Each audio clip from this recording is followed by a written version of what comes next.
un placer estar aquí en este espacio nuevamente para compartir un poco algunas ideas, pero más en línea también que nos ayuden a pensar la complejidad del presente. Eh, y bueno, la verdad que eh, sigo en deuda con Eduardo, porque yo quedé que iba a hablar en el próximo evento de Inmunitas, y el otro día cuando hablamos con Eduardo le dije, te voy a seguir en deuda, porque este es un mes muy complicado para mí, entonces vamos a ir por un camino que yo tengo más recorrido, y bueno, sigo ahí en deuda, pero igualmente este tema es un tema que podríamos intercalarlo también para aquellos que vienen haciendo como esa continuidad y que, porque hay caras que veo que han estado prácticamente siempre, así que bueno. Y al resto intentaremos recuperarle algunas nociones también para que no pierdan el hilo de la conversación. Eh, en primer lugar, feliz día a todas y todos los que trabajan en educación, más allá de si son maestros, profesores, o sea, hoy es un día que especialmente celebramos quienes enseñamos, así que bueno, también en homenaje a todos los que hoy, durante este año, están haciendo la difícil tarea de reinventarse en los espacios de virtualidad, porque hay quienes teníamos un camino ya andado y hay quienes lo tuvieron que hacer así,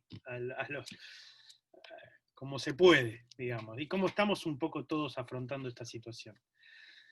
Y el tema que hoy nos convoca es un tema que en algún punto uno tendría que decir que está en la antesala de todo lo que nos está pasando, ¿sí? O por lo menos a mí me despierta determinadas preguntas, interrogantes, me advierte algunas cuestiones que uno piensa, bueno, esto son los efectos del hacer humano, ¿no? Y por eso decidí ponerle este nombre, que es un nombre bien a la charla, ¿no? Es un nombre bien relacionado con temáticas de Nietzsche. Hago un paréntesis de algo que quería decir. Me dijiste de hablar del texto, el de el libro de educación, no me acuerdo ni el nombre. Mirá, eh, yo no sé si podría, te digo sinceramente, no sé si puedo hablar de ese texto. Es un texto que escribí en el 2008. O sea, yo tengo la idea, un día si querés podemos hablar de esto, que es más interesante, la experiencia de la escritura, en términos también identitarios, porque yo tengo ahí algunas cuestiones para compartir, porque yo tengo un poco la idea de que la escritura tiene que ver también con cerrar algunas etapas más que con abrirlas. Y que uno cuando termina de escribir un libro más bien está abandonando toda una suerte de investigaciones y de ideas de las cuales ya no quiere volver. Y yo en algún punto te diría que yo a ese texto quisiera no volver, porque con muchas de las cosas que ahí he escrito probablemente no esté de acuerdo. Pero bueno, tiene que ver también con esos procesos identitarios y con la escritura, ¿no? Pero bueno, un día podemos hablar de eso, si querés, más que del libro en particular. Bueno, hay ya metiéndonos un poco en el clima, vos si ves que sigo de largo, por favor avísame, Eduardo. Eh, hay una...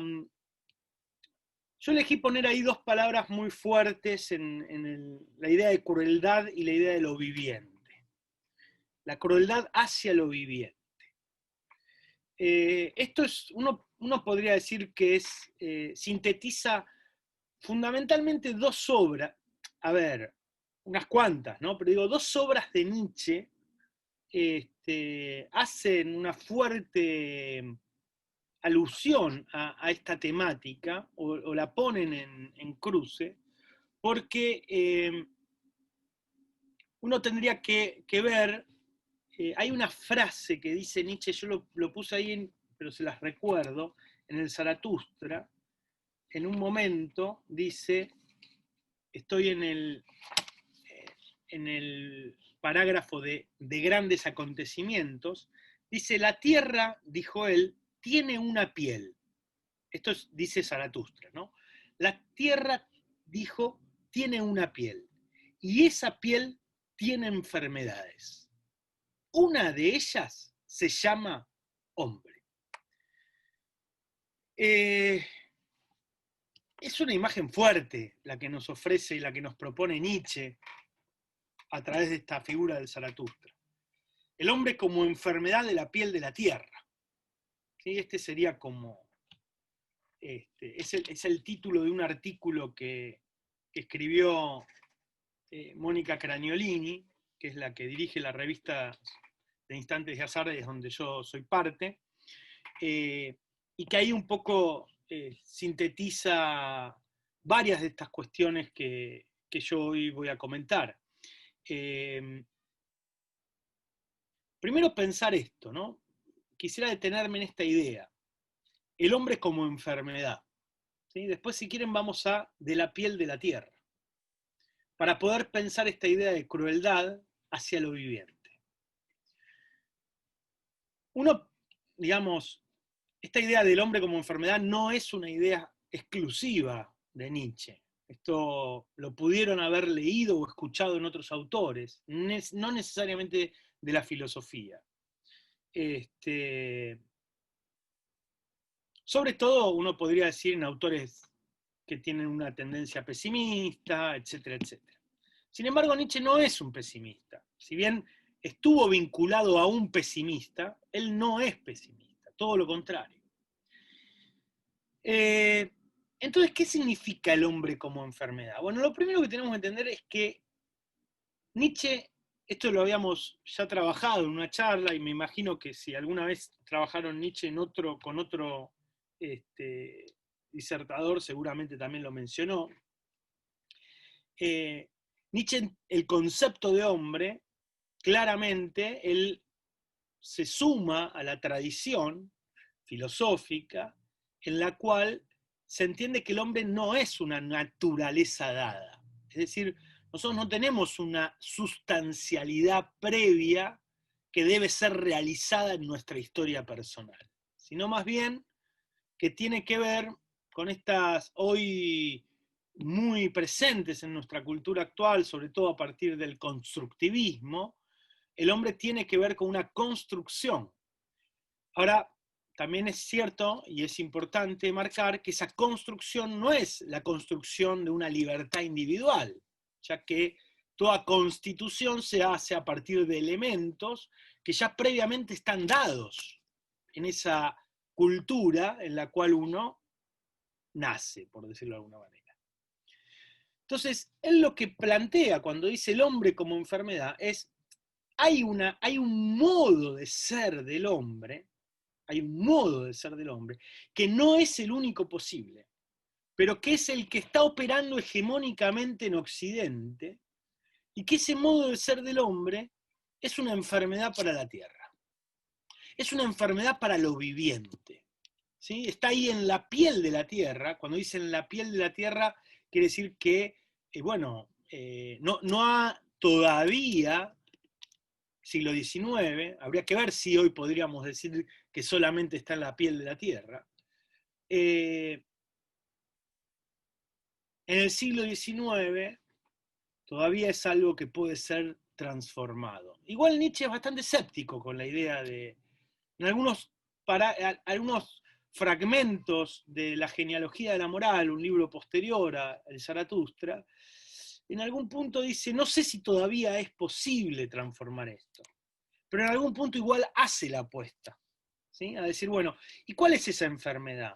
Principalmente en la obra de Nietzsche, la enfermedad principal que él la va a denominar bajo el término de decadencia. ¿Sí?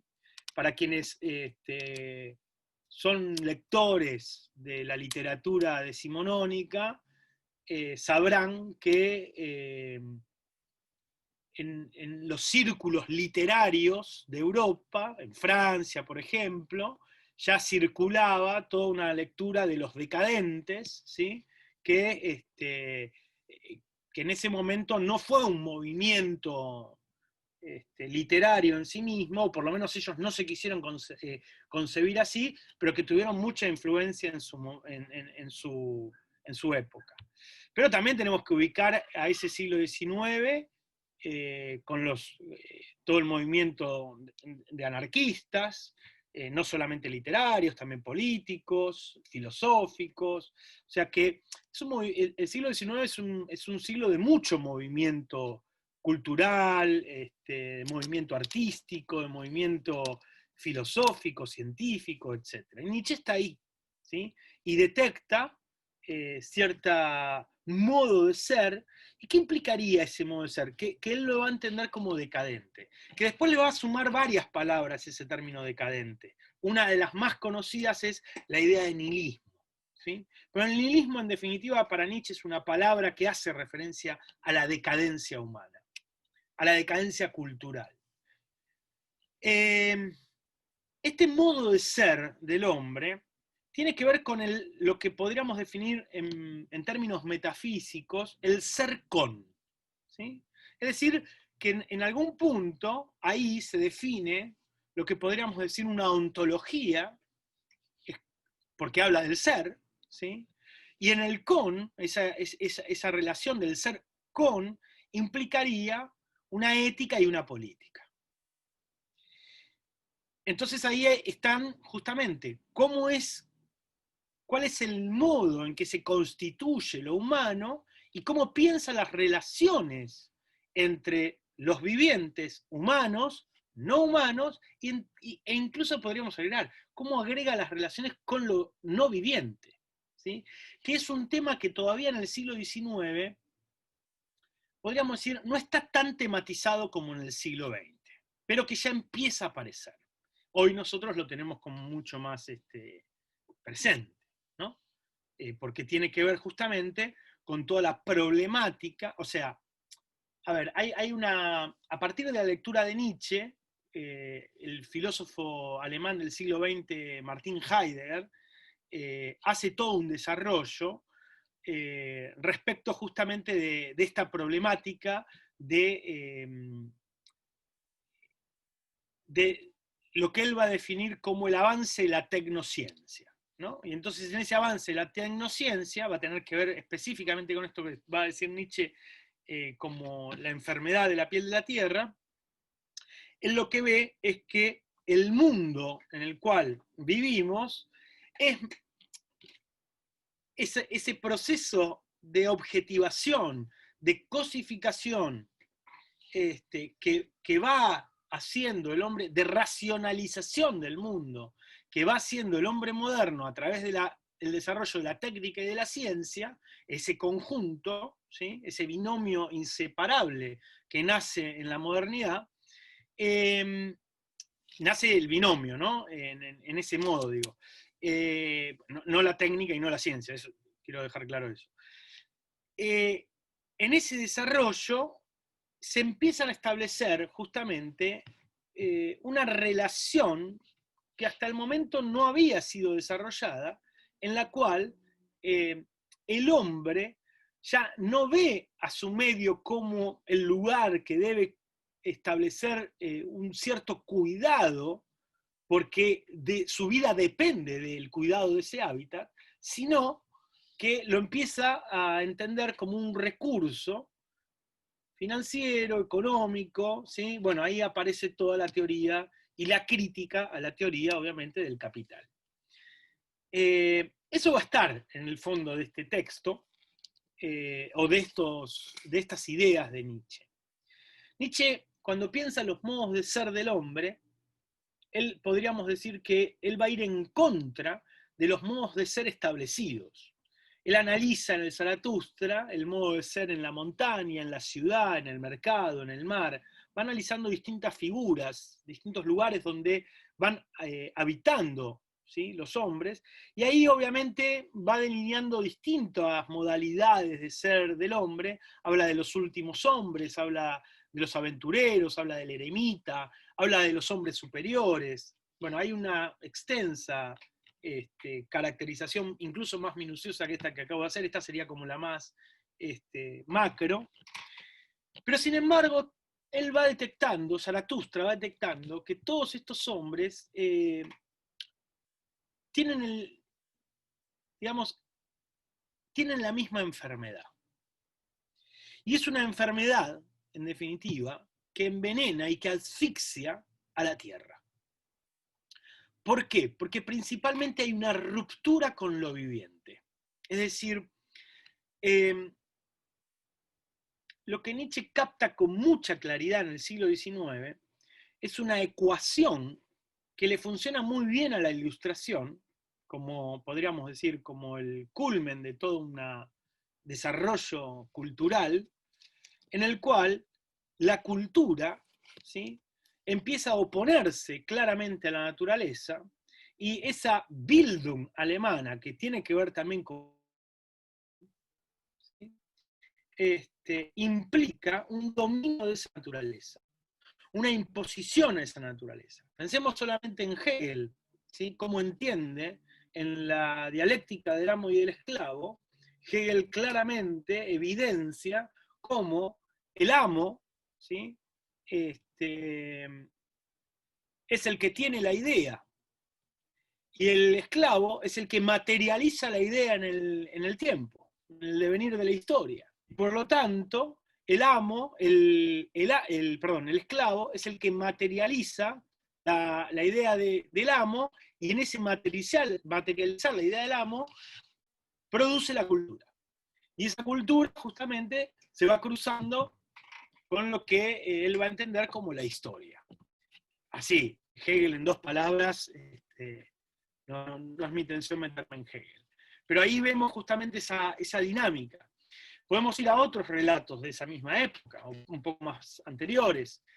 Kant menciona claramente en varias conferencias o textos la idea de que la realización del humano tiene que ver, obviamente está de manos de la educación, de la formación, y que ahí está justamente la idea de la Ilustración como aquel proceso a partir del cual el hombre se emancipa. ¿De qué se emancipa? Es la pregunta.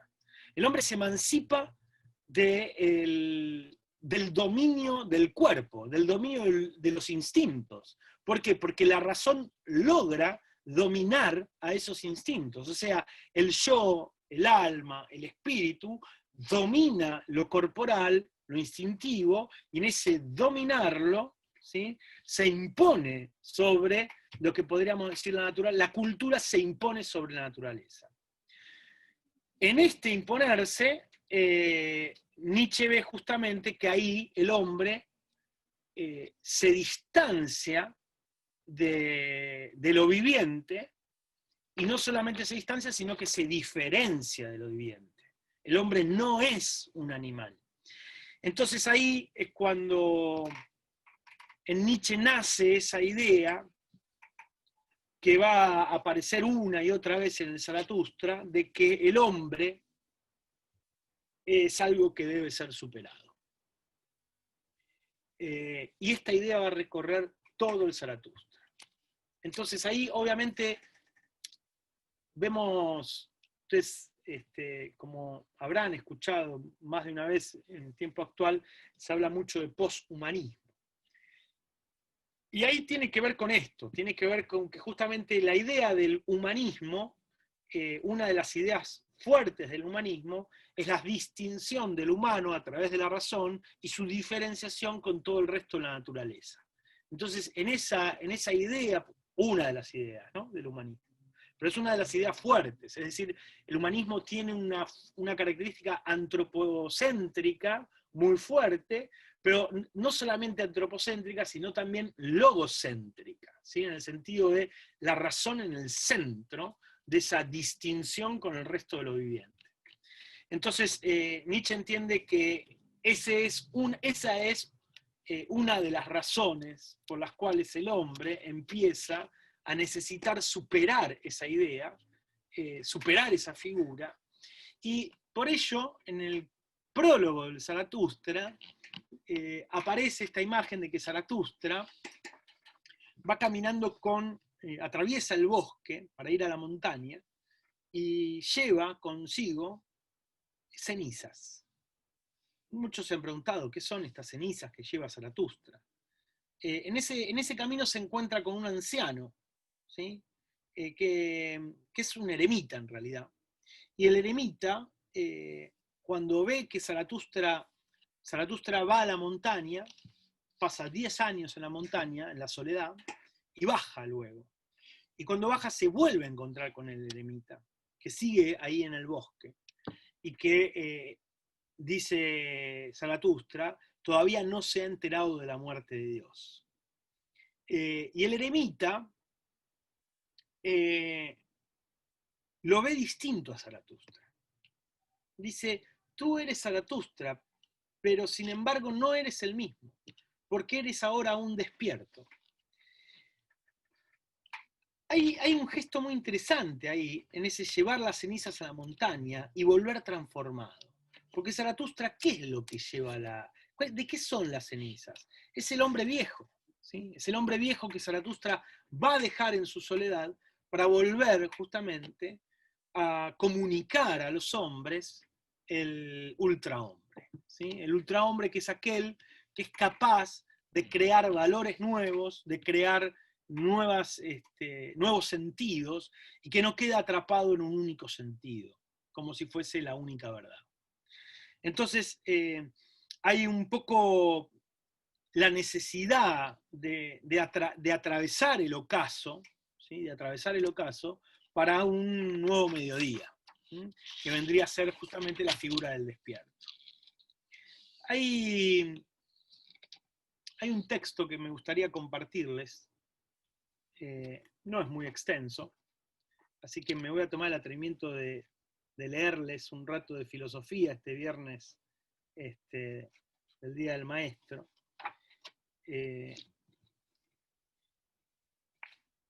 Porque es un texto bastante llano para poder compartir, y porque probablemente si yo hoy no lo leo, ustedes tampoco lo lean. Entonces yo quiero que lo lean alguna vez.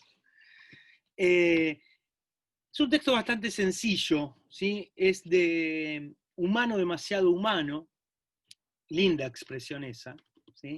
Que utiliza Nietzsche en uno de sus textos anteriores al Zaratustra, que es el texto, Humano demasiado humano, es el texto donde Nietzsche arranca lo que se va a llamar la filosofía del martillo, ¿sí? Que es, el martillo es aquel que viene a hacer temblar las estructuras anquilosadas. Es decir, es aquello que, el martillo es el que viene a romper. El martillo no crea, ojo, el martillo es una de las etapas necesarias, pero no es la etapa final. Para quienes han escuchado hablar alguna vez de esas tres figuras que utiliza Nietzsche para hablar de las transformaciones del espíritu, que habla del camello, del león y del niño, el martillo es el león, es el yo quiero, es el que se subleva contra el tú debes, ¿sí? Es el que surge, es lo primero que surge después de las cenizas, por decirlo de una manera, pero que hay que necesitar tirar las estructuras para poder generar un nuevo crear, que ahí es donde nace la figura del niño. Y aquí, en este texto, estoy en la segunda parte del segundo tomo de Humano demasiado humano, en el parágrafo 57, que se llama, esa segunda parte se llama El caminante y su sombra. Y aquí hay un pasaje muy interesante, porque nos muestra esa relación que se establece con los animales no humanos, y que en algún punto desde aquí se abre toda una discusión en torno a lo moral. Dice Nietzsche, en el trato con los animales, todavía puede observarse la génesis de la moral en nuestro comportamiento con los animales. Cuando no entran en consideración provecho y perjuicio, tenemos un sentimiento de completa irresponsabilidad. Matamos y herimos, por ejemplo, insectos o los dejamos vivir. Y habitualmente no pensamos absolutamente nada al hacerlo. Somos tan torpes que ya nuestras gentilezas con flores y pequeños animales son casi siempre mortíferas, lo cual no afecta en lo más mínimo al placer que nos causan. Hoy es la fiesta de los animales pequeños, el día más sofocante del año. Todo bulle y hormiguea a nuestro alrededor. Y sin querer, pero también sin prestar atención, aplastamos acá y allá un gusanito o un minúsculo escarabajo velloso. Si los animales nos reportan perjuicios, entonces nos afanamos de todos los modos en su exterminio, y los medios son con frecuencia bastante crueles, sin que propiamente hablando lo querramos. Es la crueldad de la irreflexión. Si nos son útiles, los explotamos, hasta que una prudencia más sutil nos enseña que ciertos animales rinden bien con otro tratamiento, a saber, con el del cuidado y el de la cría. Solo entonces nace la responsabilidad. Con el animal doméstico se evitan los malos tratos. Hay personas que se soliviantan cuando otra es cruel con su vaca, en tanto conformidad con la primitiva moral comunitaria, que ve en peligro el provecho común en cuanto un individuo delinque. El que en la comunidad percibe un delito teme el perjuicio indirecto para sí, y tememos por la bondad de la carne, de la agricultura y de los medios de transporte cuando vemos que no se trata bien al animal doméstico. Además, el que es desconsiderado con los animales despierta la sospecha de ser también desconsiderado con las personas débiles, disminuidas, incapaces de venganza. Pasa por innoble, carente de orgullo, más sutil. Surge así un principio de juicio y sentimientos morales.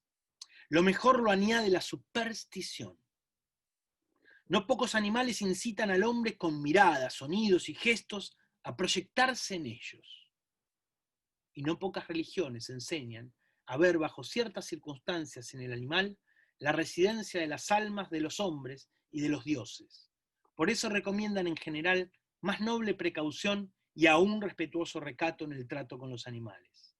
Aún tras la desaparición de esta superstición, los sentimientos por ella despertados siguen operando, y maduran, y florecen. Sabido es que en este punto ha evidenciado el cristianismo ser una religión pobre y retrógrada. Leí todo el parágrafo porque me parece que tiene una gran riqueza para entender en algún punto que Nietzsche señala que el nacimiento de la moral tiene que ver con la crueldad. Es decir, en Nietzsche entiende, y esto lo voy a abrir un poco, este texto, aquí vemos cómo hace referencia a la crueldad, ¿sí? Frente a los animales, pero también no solamente a los animales no humanos, también hace referencia a los animales humanos. Claramente, hoy hay toda una relectura, justamente a partir de este tipo de intervenciones, en las cuales se está tratando de pensar lo que se está denominando una ontología plana, que quiere decir justamente poder pensar desde un lugar, digamos, de igualdad ontológica, ¿sí? Entre la diversidad y la multiplicidad de lo viviente. Justamente intentando descentrar esta idea del centramiento que viene teniendo el hombre, y en particular el hombre de la ratio occidental, por lo menos ese es el que principalmente nos hacemos cargo, y cómo, ¿sí?, va implementando una forma de vinculación de crueldad con lo viviente. En ese sentido, quiero recuperar dos cosas de otro texto, que no es el Así habló Zaratustra, que es el texto de la genealogía de la moral. En la genealogía de la moral, Nietzsche va a marcar en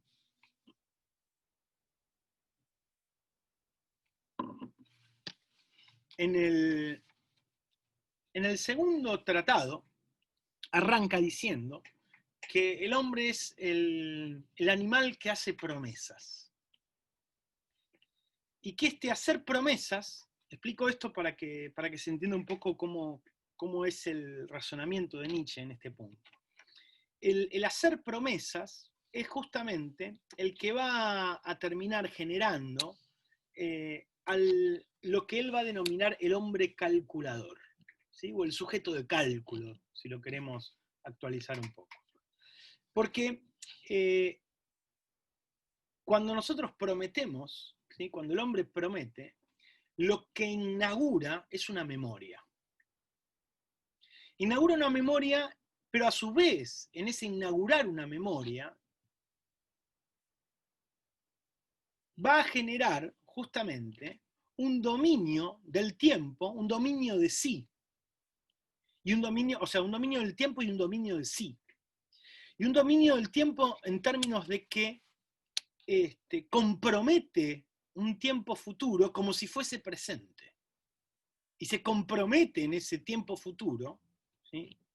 A partir de ese presente. Y ahí surge una relación, si uno quiere, de responsabilidad por el futuro.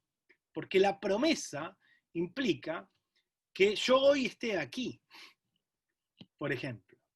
Porque yo le prometí a Eduardo la semana pasada que iba a estar aquí.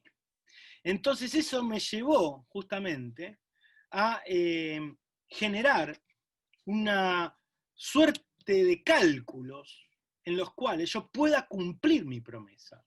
Lo primero que necesito para eso es tener memoria, porque si no tengo memoria, ¿sí? O una ayuda a memoria, si no genero una memoria, es imposible comprometer el futuro. Entonces, ¿qué pasa con la promesa? La promesa lo que implica es un modo de relación que necesariamente habilita la deuda. Porque en cuanto prometo, por eso esa famosa frase, ¿sí? Toda promesa es deuda.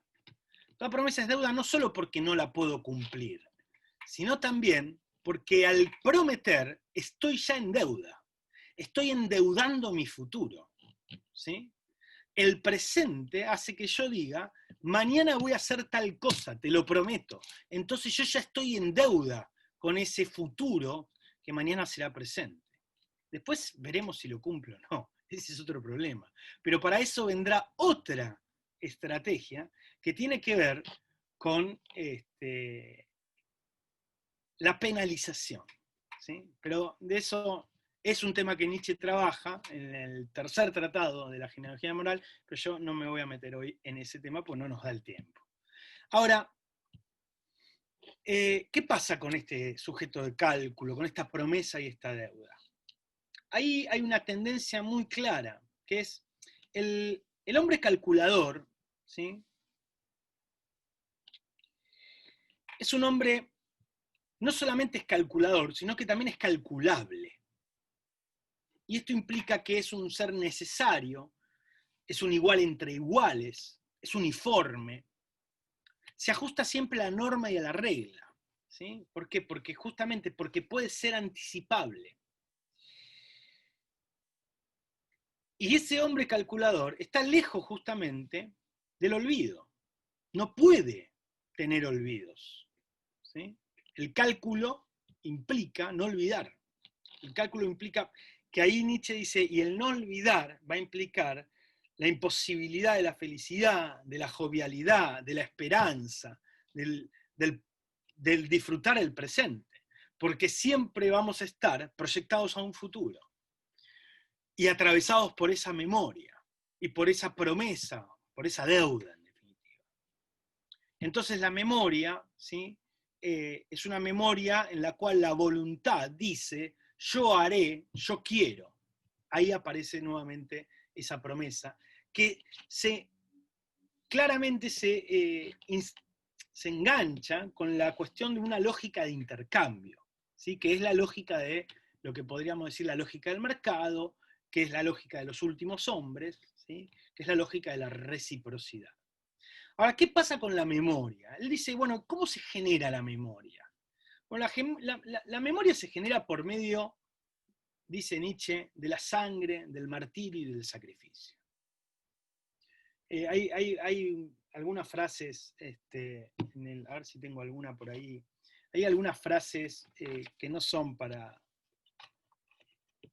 olvidar nunca, pero yo, haciendo eco de esto de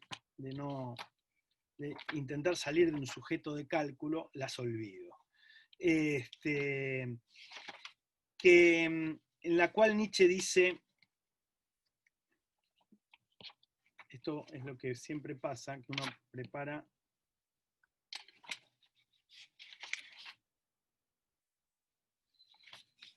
y después no encuentra lo que había preparado.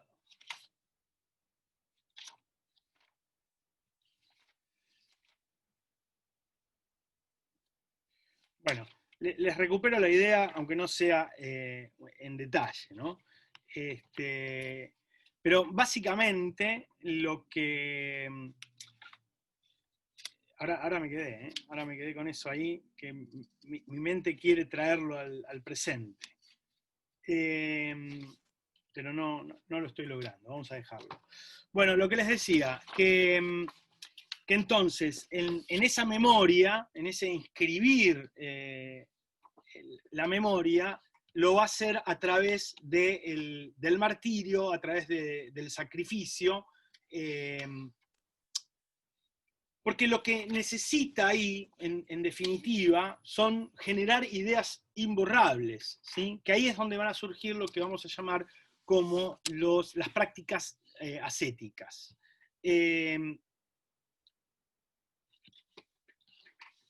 ¿Qué hora es? Bien. Entonces, a ver, ¿qué pasa con ese sujeto de cálculo? Ese sujeto de cálculo que es siempre idéntico a sí mismo, es esta idea de mismidad que surge en el sujeto cartesiano, va a implicar justamente, como necesitamos conservarlo, va a implicar una conservación de sí. Ahí es donde va a aparecer la idea de crueldad, ¿sí? Que se va a extender no solamente la crueldad hacia sí, sino la crueldad hacia lo viviente en general. La crueldad tiene que ver justamente con estas prácticas ascéticas en las cuales se genera una hostilidad contra la vida. Dice Nietzsche, hay un odio contra la vida que se patentiza en la tortura y en el sacrificio hacia lo corporal. Esta idea es interesante porque justamente se conecta con esto que mencionaba hace un rato, que pasaba en Kant, que pasaba en Hegel, etc., en la cual esa idea de que la razón domina, ¿sí? O sea, Kant llega a decir lo humano debe generar una borradura de la animalidad, ¿sí? Es decir, hay que borrar la animalidad que hay en nosotros. Hay que, la razón debe, ¿sí?, someter completamente al instinto. Nietzsche en este sentido cree que en eso nacen justamente y se van armando en Occidente una serie de prácticas ascéticas, y esas prácticas ascéticas tienen que ver justamente con lo que Nietzsche va a entender como la generación de la mala conciencia. ¿Y qué es esa mala conciencia? Es la crueldad interiorizada. La crueldad interiorizada es lo que hace surgir al yo, al alma o al espíritu. Por eso va a estar para Nietzsche directamente vinculado con las religiones, en particular con las religiones monoteístas, ¿sí? Porque necesitan domesticar al hombre, para que ese hombre sea predecible, para que sea un hombre de cálculo, y para generar justamente lo que él va a entender, una conservación de sí, que implica una monotonía de lo mismo, continuamente. Por eso él las llama a esas religiones en el Anticristo el monótono teísmo, ¿sí? Jugando un poco ahí con las palabras. Entonces, en ese punto se genera entonces un ideal ascético que lo que hace es uniformizar, gregarizar, rutinizar, disciplinar, atemorizar, ¿sí? Al ser humano para poder producir un modo de ser de lo humano muy particular. La figura central ahí que él va a proponer como quien va a promover este tipo de prácticas, obviamente él toma la figura del sacerdote, que dice que sacrifica la diversidad que tiene lo viviente en pos justamente de conseguir este ideal ascético. Pero que este ideal ascético en definitiva es una negación de la vida obviamente terrenal, ¿no? Porque Nietzsche ahí no cree en la vida transmundana. No cree y aparte la entiende justamente como una de esas formas de generación de mala conciencia. Y ahí me gustaría que en los últimos minutos, que nos quedan 10-15 minutos, me gustaría hacer como una síntesis a partir de leer, o mejor dicho, a partir de la lectura de unos fragmentos del Zaratustra, que me parece que son bastante iluminadores, ¿sí? para poder pensar este tema, ¿sí? En principio, tenemos que decir que hay un punto ahí, lo menciono solamente, pero no lo podemos desarrollar, esta hostilidad contra la vida, este odio contra la vida que se patentiza en esa tortura, ese sacrificio corporal, va a tener que ver justamente con, o se va a ir patentizando también en la relación con lo viviente. Por eso decíamos la crueldad hacia lo viviente, ¿sí? Que yo dije lo viviente, utilicé este término viviente porque me parece que esa crueldad no se puede expresar solamente en una crueldad destinada exclusivamente a los animales, sino a todo lo viviente. Hay una fuerte hostilidad ahí que se va ejerciendo, que nos puede permitir pensar un poco este presente pandémico, ¿no? En contraposición a este hombre de cálculo, Nietzsche, en el Zaratustra, va a intentar evocar algunas... Zaratustra es un extenso libro lleno de metáfora, en el cual justamente el hombre de cálculo para Nietzsche es el hombre que se quedó sin metáfora. Esto es una acusación bastante fuerte, digamos, que hace, pues es la incapacidad de simbolizar, ¿no? Entonces, en ese sentido, podemos decir que lo que Nietzsche quiere recuperar es ese sentido creativo, ¿no? Creativo no solamente en términos estéticos, ¿no? Sino ontológicos, políticos, éticos, antropológicos. Poder pensar nuevos modos de ser, nuevas configuraciones del vivir con. Y en ese pensar esas nuevas configuraciones, en el cuarto parágrafo del prólogo de Zaratustra, él quiere decir justamente, en contra de esta hostilidad contra lo viviente, él quiere presentar al Zaratustra que viene justamente a anunciar claramente el amor a lo viviente y la conciliación con lo viviente. Dice en ese cuarto parágrafo, dice, mas Zaratustra contempló al pueblo y se maravilló. Luego habló así. Esta frase la hemos mencionado en otras oportunidades. El hombre es una cuerda tendida entre el animal y el ultrahombre, una cuerda sobre un abismo. Ahí es importante aclarar esto. Yo voy a ir leyendo frases y haciendo algunos comentarios, no voy a leer todo, y cuando se nos acaba el tiempo lo dejamos ahí.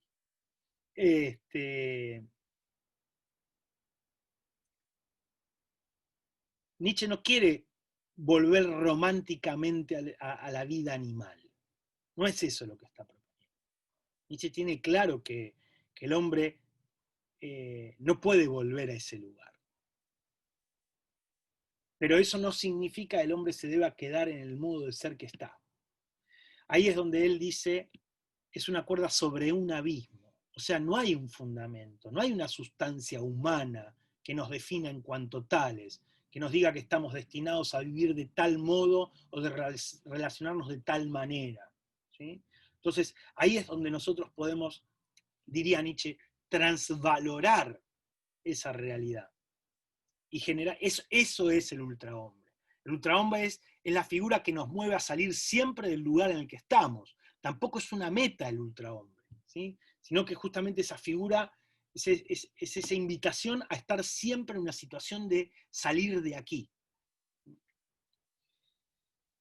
Por eso dice, un peligroso pasar al otro lado, un peligroso caminar, un peligroso mirar atrás, un peligroso estremecerse y pararse. ¿Por qué habla de peligro? Porque no hay cálculo posible. Esta idea la va a retomar, por ejemplo, Derrida cuando habla del concepto de deconstrucción, que tanto suena en la actualidad, ¿sí? Y que a veces se interpreta bastante erróneamente. Porque la deconstrucción no es, como dicen, he escuchado por ahí, en algún caso, que hay que destruir para construir. En ningún momento, dice Derrida, en ningún momento dice esto. La figura de la deconstrucción tiene que ver con, sí, bueno, tiene que ver con el poder desarmar aquellas estructuras que ya no ofrecen un sentido. Pero eso no quiere decir que yo ya tenga un proyecto armado para volver a instalarlo, sino más bien, justamente, es un peligroso pasar al otro lado, y ese otro lado es lo desconocido, es lo extraño. Es donde no sé, es donde no hay saber, es donde no hay cálculo. Es justamente lo imposible y lo incalculable. ¿Sí? Pero esa figura de lo incalculable es porque no hay cálculo posible, porque no puedo anticipar nada. Y por eso también es una figura de lo imposible, porque siempre, ¿sí?, es aquello que me está moviendo del lugar de la posibilidad conocida.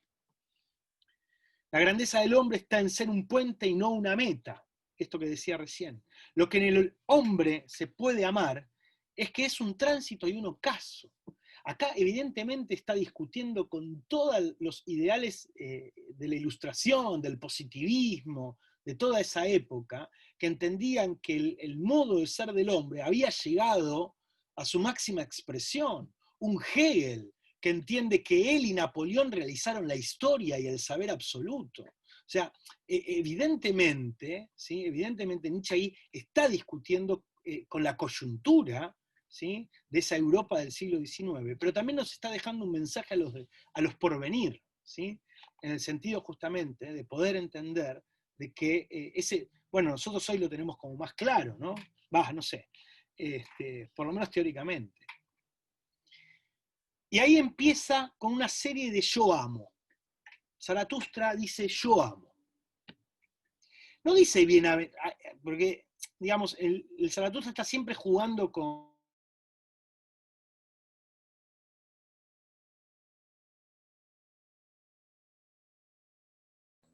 No se te escucha.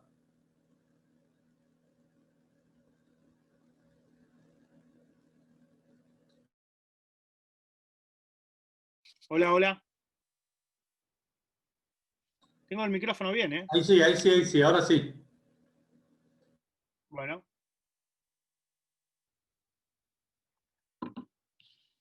Bueno, no sé en dónde quedamos, pero retomo. Fue un momento nomás, un momento fue. Bueno. Decía, a ver si estoy bien conectado a la red.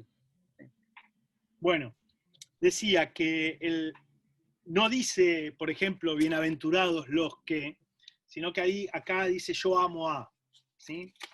Y nos invita a una suerte de figuras, que ahora voy a recorrer alguna de ellas. Voy leyendo, son 18 figuras, no vamos a llegar a ver todas, pero algunas me interesa que podamos recorrer. Bueno, dice, yo amo a quienes no saben vivir de otro modo que hundiéndose en su ocaso, pues ellos son los que pasan al otro lado. Esa es una primera afirmación. ¿A quién ama Zaratustra? Porque a Zaratustra es el que nos viene a invitar justamente a mostrar al ultrahombre. Entonces, ¿a quién ama Zaratustra? Al que decide justamente abandonar la seguridad, abandonar el mundo de lo controlable, de lo calculable, ¿sí? Y que se anima justamente a pasar a otra cosa, a lo extraño, a lo otro, al que sale de la figura de la mismidad, ¿sí? Y se anima a abrir el mundo a lo múltiple, a lo diverso, ¿sí? Por eso es muy loco cuando uno escucha. Si quieren un día podemos dar una charla sobre ese tema si les interesa, digo, pero cuando escucha las acusaciones de Nietzsche asociándolo al antisemitismo y al nacionalsocialismo. Pero bueno, es parte de una historia también de la cual, de la herencia de Nietzsche, no de Nietzsche. Dice, yo amo a los grandes despreciadores, pues ellos son los grandes veneradores y flechas del anhelo hacia la otra orilla. Ese es un punto interesante que cuando uno ya leyó todo el Zaratustra, sabe a qué está refiriendo. En principio, flechas del anhelo hacia la otra orilla, ¿sí? Es aquel, digamos, esa figura del deseo que es capaz de conquistar nuevas figuras, nuevas metáforas, y desde ahí justamente reinventar. Yo amo a quienes, para hundirse en su ocaso y sacrificarse, no buscan una razón detrás de las estrellas, en el trasmundo, en las religiones, sino que se sacrifican a la tierra para que ésta llegue alguna vez a ser del ultrahombre. Ahí aparece justamente esa figura clara de cómo superar la figura de crueldad que niega la vida terrenal en función de conseguir una vida eterna, ¿sí? o transmundana. Yo amo a quien vive para conocer y quiere conocer para que alguna vez viva el ultrahombre y quiere así su propio caso. Bueno, eso lo pasamos. Yo amo a quien trabaja e inventa para construirle la casa al superhombre y prepara para él la tierra, el animal y la planta, pues quiere así su propio caso. Fíjense interesante esa, cómo ahí aparece esa idea de, bueno, construir la casa para el ultrahombre, pero preparando la tierra, el animal, la planta. Volver a recuperar esa figura de lo viviente, de lo no viviente, ¿sí? En términos justamente de que, porque ahí hay un punto central, y quizás cierro con esto porque ya estamos casi en el horario acordado, de cómo Nietzsche piensa la constitución subjetiva, de lo cultural y también de lo humano. Y ahí, bueno, mencioné al principio a Mónica Gragnolini. Mónica Gragnolini nos regaló una muy linda categoría, que es la categoría de entre, que ella la toma un poco de sus lecturas sobre Nietzsche y nos invita a pensar justamente que la producción subjetiva tiene que ver con esa entridad. O sea, si nosotros pensamos el ser con, no en términos de la relación solamente entre lo humano y lo humano, que es lo mismo sobre lo mismo, sino que tomamos la figura de la alteridad y tomamos la figura de lo otro en cuanto otro, que son los animales, que son lo no viviente, y que nuestra vida, y que la vida en general, no depende solamente de lo humano, sino que depende también de lo viviente, del resto de lo viviente y de lo no viviente también, porque también dependemos de esos recursos, ¿sí? Que son vitales. ¿Mm? Entonces ahí justamente esa idea de ultrahombre en la cual se recupera o se busca recuperar la construcción justamente de la vida, de ese ser con, en términos donde no hay algo que sea más importante que, sino donde todo cobra un sentido en ese entramado, ¿sí?, en el cual acontece la vida. Bueno, ¿te parece que cierre aquí, Eduardo, que ya son 22:15? Como quieras, si querés 2 o 3 minutos más para darle, como quieras, si querés dejarlo aquí o querés rematarlo con alguna imagen, o eso manejalo vos. Estás perfecto en el horario, pero digo, Bueno, no quería pasarme. No, simplemente eso, digo, me parece que en esa idea de que el hombre, recuperando un poco la propuesta inicial de pensar la crueldad hacia lo viviente, uno podría pensar justamente que lo que Nietzsche nos ofrece en este sentido, lo que ya nos ofrecía en el siglo XIX, es una mirada donde el hombre se ha apropiado, ¿sí?, de los recursos de los cuales depende la vida, no solamente la propia, sino la de todo lo viviente, y realmente si uno eh, en la actualidad, y más en este escenario, se hace vital que volvamos a pensar esas relaciones, esos modos de vinculación, que ciertamente son cruentos y que además no solamente hay toda una cuestión de crueldad detrás de la relación con lo viviente, en gestos tan simples como matar al mosquito, sino también y que los tenemos completamente naturalizados, y hasta nos parecería algo completamente banal pensar en eso como un tema de maltrato hacia lo viviente, ¿no? claro, Entonces, evidentemente tenemos ahí como una naturalizada, una cierta crueldad hacia lo viviente, que en algún punto no advertimos cómo también se vuelve en una crueldad hacia lo humano, hacia el planeta, si queremos, y en definitiva hacia la vida. Entonces, en ese sentido, me parece que eh, es un momento necesario para, para poder pensar nuevos modos, ¿sí?, de ser, eh, sin caer en romanticismo, sin caer tampoco este, en propuestas que son irrealizables, pero tampoco cayendo en el facilismo de la fuga y de la justificación ante el ser humano. Bueno, muchas gracias por el tiempo. muchas gracias, querido. Muchas gracias. Hacemos, si te parece, Juan Pablo, una pausita de 10 minutos para que, y Dale, retomamos. ¿Eh? buenísimo. Mil gracias. Dale, a ustedes.